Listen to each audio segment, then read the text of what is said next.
వందల సంవత్సరాల విదేశీ పాలన తర్వాత మన దేశం, ఇంత పెద్ద ఎన్నో విభిన్నతలున్న దేశం, తన భవిష్యత్తును తానే ఎలా రాసుకుంది? అసలు మన దేశం తనకంటూ సొంతంగా ఒక రాజ్యాంగాన్ని ఎలా రాసుకుందో తెలుసా? ఆ అద్భుతమైన కథ ఏంటో ఇప్పుడు చూద్దాం. అసలు ఒక్కసారి ఆలోచించండి. 100 కోట్ల మంది ప్రజల కోసం ఒకే ఒక్క రూల్ బుక్ రాయడం ఎలా సాధ్యం? కోట్లాది మంది ఆశలు, వాళ్ల ఆకాంక్షలు అన్నింటినీ ఒకే పుస్తకంలో పెట్టగలమా? మన దేశ నిర్మాతలు ఈ అసాధ్యం అనిపించే పనిని ఎలా చేశారో ఆ ప్రయాణం ఇక్కడి నుంచి మొదలవుతుంది. ఓకే, ఇక అసలు విషయంలోకి వెళ్దాం. స్వాతంత్ర్యమైతే వచ్చింది, కానీ తర్వాతేంటి? ఎలాంటి భవిష్యత్తు కావాలి మనకు? గడిచిపోయిన గతంలా కాకుండా మన నాయకులు పూర్తిగా కొత్తదైన ఒక ప్రజాస్వామ్య మార్గాన్ని ఎందుకెంచుకున్నారో ఇప్పుడు తెలుసుకుందాం. ఇక్కడ చూస్తే మనకు 2 వేరువేరు ప్రపంచాలు కనిపిస్తున్నాయి కదా. ఒకవైపేమో తాత, తండ్రి, కొడుకు అంటూ వారసత్వంగా వచ్చే రాజుల పాలన, మరోవైపు ప్రజలే తమ నాయకులను ఎన్నుకునే ప్రజాస్వామ్యం. మన స్వాతంత్ర్య సమరయోధుల కల కూడా ఇదే. అధికారమనేది కొందరి చేతుల్లో ఉండకూడదు, అది అందరి చేతుల్లోకి రావాలి. సరే, ఇంతకీ రాజ్యాంగం అంటే ఏంటి? సింపుల్గా చెప్పాలంటే ఇది మన దేశానికి ఒక రూల్ బుక్ లాంటిది, ఒక పునాది అన్నమాట. ప్రభుత్వం ఎలా పనిచేయాలి, చట్టాలెలా ఉండాలి, అన్నిటికంటే ముఖ్యంగా ఈ దేశ పౌరులుగా మన హక్కులేంటో అన్నీ చెప్పేది ఈ పుస్తకమే. ఇప్పుడు మనం రాజ్యాంగ నిర్మాణంలోకి వెళ్దాం. చెప్పడానికి బాగానే ఉంది, కానీ ఈ చారిత్రాత్మక పత్రాన్ని రాయడమనేది అస్సలు సులభం కాదు. మన నాయకులు ఎలాంటి కష్టాలను, ఎలాంటి అగ్నిపరీక్షలను ఎదుర్కొన్నారో, అసలు ఈ మహాయజ్ఞాన్ని భుజాన వేసుకున్నవాళ్లు ఎవరో తెలుసుకుందాం. ఆలోచించండి, ఆ టైంలో దేశం ఎలాంటి కల్లోలంలో ఉందో. ఒకవైపు దేశ విభజనతో వచ్చిన గాయాలు, మరోవైపు వందల సంస్థానాలను మన దేశంలో కలపాలి.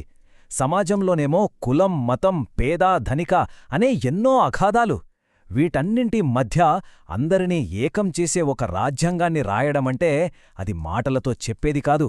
మరి ఇంత పెద్ద బాధ్యతను ఎవరు తీసుకున్నారు? వాళ్లే మన కథానాయకులు, రాజ్యాంగ పరిషత్ సభ్యులు. దేశంలోని ప్రతి మూల నుంచి, ప్రతి వర్గం నుంచి 299 మంది మేధావులు ఈ చారిత్రాత్మక యజ్ఞంలో పాలుపంచుకున్నారు. ఈ ఫోటోల్లో కనిపిస్తున్న వాళ్లే ఆ చారిత్రాత్మక సభలో కూర్చున్నది. వీళ్ళు మన రాజ్యాంగ నిర్మాతలు. ఇవి కేవలం ఫోటోలు కాదండి, ఆనాటి చర్చలు ఎంత తీవ్రంగా జరిగాయో ఆ ప్రజాస్వామ్య స్ఫూర్తికి ఇవి సజీవ సాక్ష్యాలు. ప్రతి చిన్న విషయాన్ని కూడా వదలకుండా వాదోపవాదాలతో ముందుకు సాగారు. 1 కాదు, 2 కాదు, ఏకంగా 3 సంవత్సరాలు. ఈ ఒక్క నంబర్ చాలు వాళ్లు ఎంత అంకితభావంతో పనిచేశారో చెప్పడానికి. దాదాపు 3 ఏళ్లపాటు చర్చించి ప్రతి పదాన్ని, ప్రతి వాక్యాన్ని ఎంతో జాగ్రత్తగా, శ్రద్ధగా మన రాజ్యాంగంలో పొందుపరిచారు. ఊహించండి, 2000కు పైగా సవరణలు. అంటే ప్రతి ఒక్క నిబంధన మీద ఎంత లోతైన చర్చ జరిగుంటుందో కదా.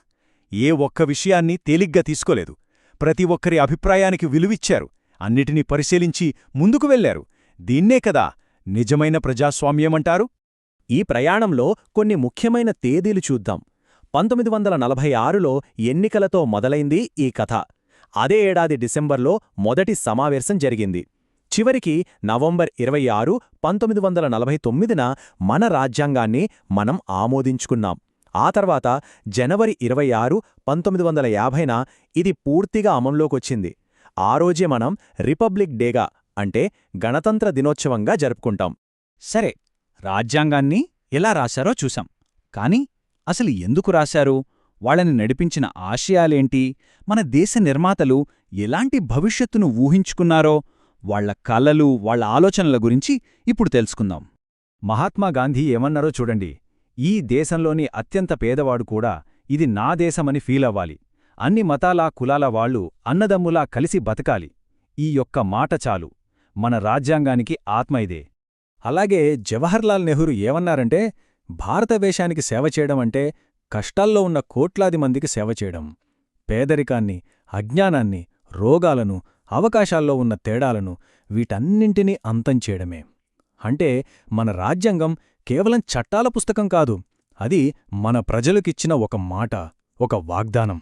కానీ డాక్టర్ అంబేడ్కర్ ఒక చాలా ముఖ్యమైన హెచ్చరిక చేశారు. ఆయన ఏమన్నారంటే, జనవరి 26, 1950న మనం ఒక విచిత్రమైన జీవితంలోకి అడుగుపెడుతున్నాం. రాజకీయంగా అందరికీ ఓటు హక్కు ఇచ్చి సమానత్వం తెచ్చాం. కాని సమాజంలో ఆర్థికంగా, సామాజికంగా అసమానతలు అలానే ఉన్నాయి. ఈ రెండిటి మధ్య ఉన్న తేడాను సరిచేయడమే మన ముందున్న అతిపెద్ద సవాలు అని ఆయన ఆనాడే చెప్పారు. ఇప్పుడు మన రాజ్యాంగం యొక్క ఆత్మలాంటి పీఠిక గురించి తెలుసుకుందాం. ఈ పీఠిక చాలా చిన్నగా ఉన్నా మన రాజ్యాంగం యొక్క మొత్తం సారాంశాన్ని మన ముందుంచుతుంది. మన పీఠిక ఎలా మొదలవుతుందో చూడండి. భారత ప్రజలమైన మేము. ఈ 3 పదాల్లోనే అసలు శక్తి అంతా ఉంది. అంటే అంతిమ అధికారం ఎవరిది?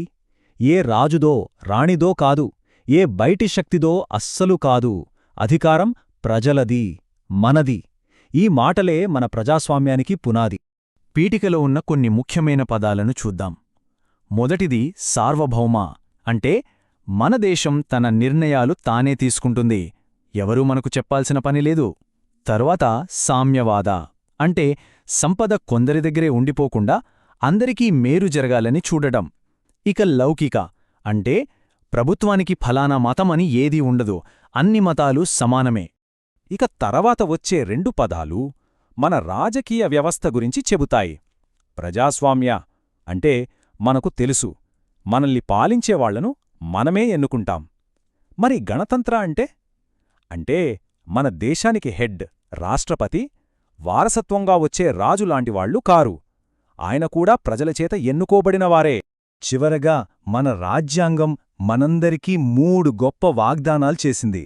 అవే మన ప్రజాస్వామ్యానికి మూల స్తంభాలు. న్యాయం, అంటే ఎలాంటి వివక్ష లేకుండా అందరికీ న్యాయం జరగాలి.